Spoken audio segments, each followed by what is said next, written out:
আসসালামু আলাইকুম। ড্রোন হামলার জন্য ইউক্রেনের বিরুদ্ধে প্রতিশোধ নেওয়া হবে, ট্রাম্পকে জানিয়েছেন পুতিন। মোদিকে নেতানিয়াহুর টেমু ভার্সন হিসেবে আখ্যায়িত পাকিস্তানের সামাজিক মাধ্যমে প্রশংসার বন্যা। যুক্তরাষ্ট্রের পরিবর্তে চীন থেকে জে-10 ফাইটার জেট কেনার ঘোষণা ইন্দোনেশিয়ার। ফিলিপাইনও বাতিল করতে যাচ্ছে যুক্তরাষ্ট্র থেকে যুদ্ধ বিমান কেনার চুক্তি। পাকিস্তানের আকাশ সীমা বন্ধ থাকায় ভারতের একটি বিমান সংস্থার ক্ষতি ৮ বিলিয়ন রুপি। বিডিভিউজ ইনফোটেইনমেন্টে স্বাগত জানাচ্ছি আমি তাসনিম হোসাইন। আজ জানাবো প্রতিরক্ষা সংক্রান্ত গুরুত্বপূর্ণ কিছু খবর। যুক্তরাষ্ট্রের প্রেসিডেন্ট ডোনাল্ড ট্রাম্প বুধবার টেলিফোনে কথা বলেছেন রাশিয়ার প্রেসিডেন্ট ভ্লাদিমির পুতিনের সাথে। পুতিন এ সময় ট্রাম্পকে বলেছেন তিনি রাশিয়ায় ইউক্রেনের ড্রোন হামলার উপযুক্ত জবাব দেবেন। ট্রাম্প তার ট্রুথ সোশ্যাল নামক এক সামাজিক যোগাযোগ মাধ্যমে এই তথ্য প্রকাশ করেছেন। দুই নেতার ৭৫ মিনিট টেলিফোন আলাপের বিষয়ে ট্রাম্প লিখেছেন, আমাদের মধ্যে ভালো আলোচনা হয়েছে, তবে যুদ্ধ বন্ধ বা শান্তির আশু কোনো সম্ভাবনা নেই। সিএনএনের বিশ্লেষণে বলা হয়েছে, ট্রাম্প পুতিনকে ইউক্রেনে পাল্টা হামলা বন্ধ করার কোনো অনুরোধ করেননি। আবার রাশিয়ায় ইউক্রেনের দুঃসাহসিক হামলার জন্য আনন্দ প্রকাশও করেনি। পুতিন যখন তাকে বলেছেন তিনি ইউক্রেনের ড্রোন হামলার প্রতিশোধ নেবেন, তখন ট্রাম্প তাকে থামানোর কোনো চেষ্টাও করেননি। অনেকের মতে এটা পুতিনকে ইউক্রেনে পাল্টা হামলার বিষয়ে এক ধরনের সবুজ সংকেত। গত ১ জুন রোববার ইউক্রেন রাশিয়ার অভ্যন্তর থেকে ৪টি বিমান ঘাঁটিতে ধ্বংসাত্মক ড্রোন হামলা চালিয়ে মূল্যবান অনেক যুদ্ধবিমান ধ্বংস করেছে। এরপর বুধবার ট্রাম্প ফোন করলেন পুতিনকে। এদিকে ১ জুন রাশিয়ার বিভিন্ন বিমান ঘাঁটিতে ধ্বংসাত্মক হামলার ভিডিও প্রকাশ করেছে ইউক্রেন। এছাড়া প্রকাশিত হয়েছে স্যাটেলাইট ইমেজ। এসব ভিডিও ফুটেজ এবং স্যাটেলাইট ইমেজে ধরা পড়েছে হামলার ভয়াবহতার চিত্র। পাকিস্তানের আকাশসীমা বন্ধের কারণে ভারতের একটি বিমান সংস্থা গত ৪০ দিনে ৮ বিলিয়ন রুপির লোকসান করেছে। এই সংস্থাটির নাম এয়ার ইন্ডিয়া। এয়ার ইন্ডিয়া ভারতের দ্বিতীয় বৃহত্তম বিমান সংস্থা। বুধবার সংস্থাটির পক্ষ থেকে লিখিত আকারে সরকারের কাছে জানানো হয়েছে এই তথ্য। সংস্থাটির পাঠানো চিঠিতে উদ্বেগ প্রকাশ করে বলা হয়েছে, সমস্যার আশু সমাধান না হলে সংস্থাটির অবস্থা আরও শোচনীয় পর্যায়ে পৌঁছাবে। ভারতের টাটা গ্রুপ ১৯৩২ সালে প্রতিষ্ঠা করে এয়ার ইন্ডিয়া নামক বিমান চলাচল সংস্থা। দেশে এবং বিদেশে ৯২টি গন্তব্যে নিয়মিত যাতায়াত করে এয়ার ইন্ডিয়ার বিমান। ২২ এপ্রিল পেহেলগামে সন্ত্রাসী হামলার পর ভারত পাকিস্তানের বিরুদ্ধে একের পর এক কঠোর পদক্ষেপ নিতে থাকে। জবাবে ২৪ এপ্রিল থেকে পাকিস্তান বন্ধ করে দেয় ভারতীয় সব বিমানের জন্য তাদের আকাশ সীমা ব্যবহার। এর ফলে ভারতীয় বিভিন্ন যাত্রীবাহী বিমানকে বর্তমানে অনেক ঘুরে অন্য পথে যাতায়াত করতে হয়। এতে অতিরিক্ত সময় এবং তেল খরচ হচ্ছে। অনেক সংস্থা বন্ধ করে দিয়েছে অনেক ফ্লাইট। ভারতের বিভিন্ন বিমান সংস্থা বর্তমানে প্রতিদিন কয়েক মিলিয়ন রুপি করে লোকসান দিচ্ছে। এয়ার ইন্ডিয়া তাদের চিঠিতে উল্লেখ করেছে, পাকিস্তানের আকাশসীমা বন্ধের কারণে তাদের দৈনিক লোকসানের পরিমাণ দাঁড়িয়েছে ২০০ মিলিয়ন রুপি। এভাবে বিভিন্ন বিমান সংস্থা দৈনিক বিপুল পরিমাণ লোকসান গুনছে গত ৪০ দিন ধরে। অনেক সংস্থা দেউলিয়া হওয়ার পথে। এদিকে পাকিস্তানের প্রধানমন্ত্রী শাহবাজ শরীফ গত সপ্তাহে তুরস্ক, আজারবাইজান সহ ৪টি দেশ সফরের পর বৃহস্পতিবার পৌঁছেছেন সৌদি আরব। ভারতের বিরুদ্ধে যুদ্ধবন্ধে সৌদি আরবের ভূমিকার জন্য কৃতজ্ঞতা প্রকাশের অংশ হিসেবে তিনি ২ দিনের জন্য সৌদি আরব গেছেন। এ সময় দুই দেশের মধ্যে বাণিজ্য ও বিনিয়োগ বিষয়ে বেশ কিছু চুক্তি হবে বলে জানিয়েছে পাকিস্তান পররাষ্ট্র মন্ত্রণালয়। সফরে শাহবাজ শরীফের সাথে রয়েছে উচ্চ পর্যায়ের বাণিজ্যিক ও কূটনৈতিক প্রতিনিধি দল।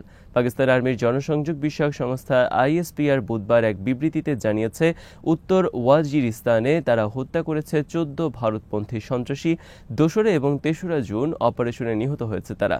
নিহত ভারতপন্থী সদস্যরা ফিতনা আল খারিজ নামের সংস্থার সদস্য।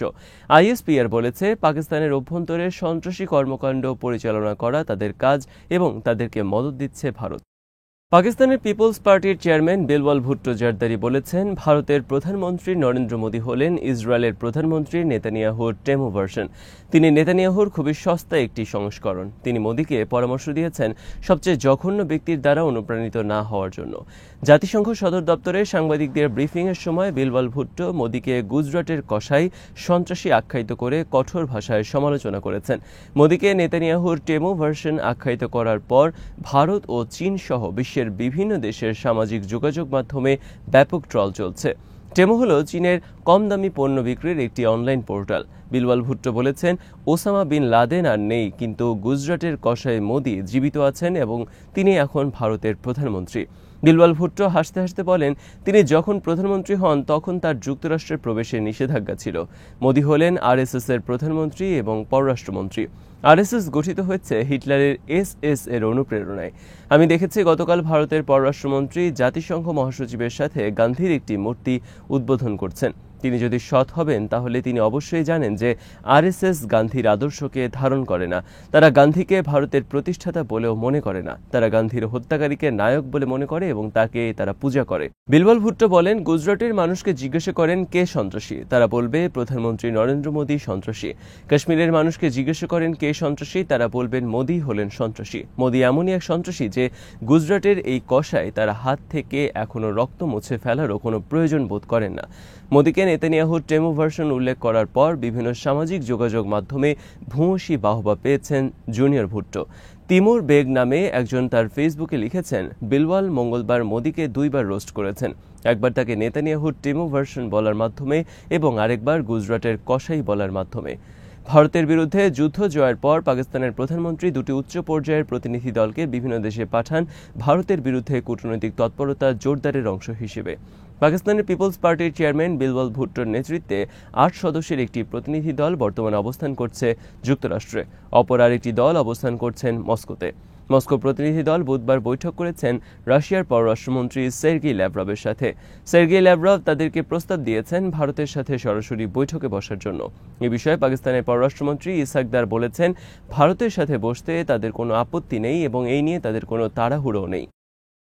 চীনের কাছ থেকে বিপুল সংখ্যক জে-10 ফাইটার জেট কিনতে যাচ্ছে ইন্দোনেশিয়া। ইন্দোনেশিয়ার উপপ্রতিরক্ষা মন্ত্রী সাবেক এয়ার মার্শাল দোনি তুফান্তো বুধবার এই ঘোষণা দিয়েছেন। দোনি বুধবার সাংবাদিকদের বলেন, আমরা চীন থেকে জে-10 ফাইটার জেট কেনার বিষয়ে আলোচনা শুরু করেছি। চীনের সাথেও আমার কথা হয়েছে, তারা আমাদেরকে রণতরী সহ অন্যান্য অস্ত্র কেনারও প্রস্তাব দিয়েছে। সম্প্রতি পাকিস্তানের কাছে থাকা জে-10 ফাইটার জেট ভারতের রেফালে ফাইটার জেটকে ভূপাতিত করায় আমরা চীন থেকে এই বিমান সংগ্রহ করতে আগ্রহ হয়েছি। ইন্দোনেশিয়া যুক্তরাষ্ট্র থেকে $8 বিলিয়ন ব্যয়ে 24টি F-15EX ফাইটার জেট কেনার জন্য 1 বছরের বেশি সময় ধরে আলোচনা করছে। এ বিষয়ে দোনি তুফান্তো বুধবার বলেন, F-15 ফাইটার জেট অনেক শক্তিশালী একটি যুদ্ধ বিমান, কিন্তু এগুলোর দাম অনেক বেশি। আমরা তাদের কাছ থেকে এই বিমান কিনব কি না সে বিষয়ে পুনরায় চিন্তা করে দেখব। দোনি বলেন, যুক্তরাষ্ট্রের F-15 এর তুলনায় চীনের জে-10 অনেক কম দাম, কিন্তু সেগুলো শক্তির তুলনায় F-15 এর চেয়ে কোনো অংশে কম নয়। তার প্রমাণ আমরা দেখেছি ভারত পাকিস্তান যুদ্ধের সময়।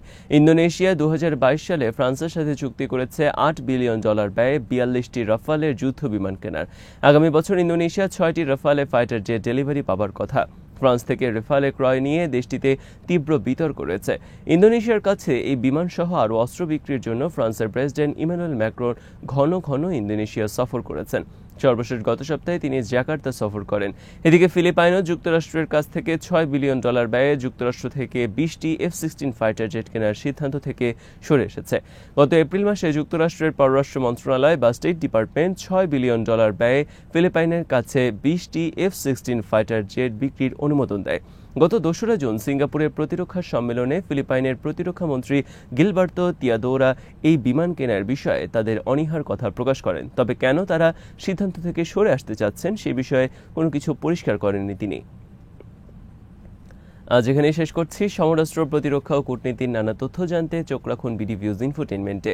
চ্যানেলটি ভালো লাগলে সাবস্ক্রাইব করুন, সংযুক্ত থাকুন আমাদের ফেসবুক পেজে। আল্লাহ হাফেজ।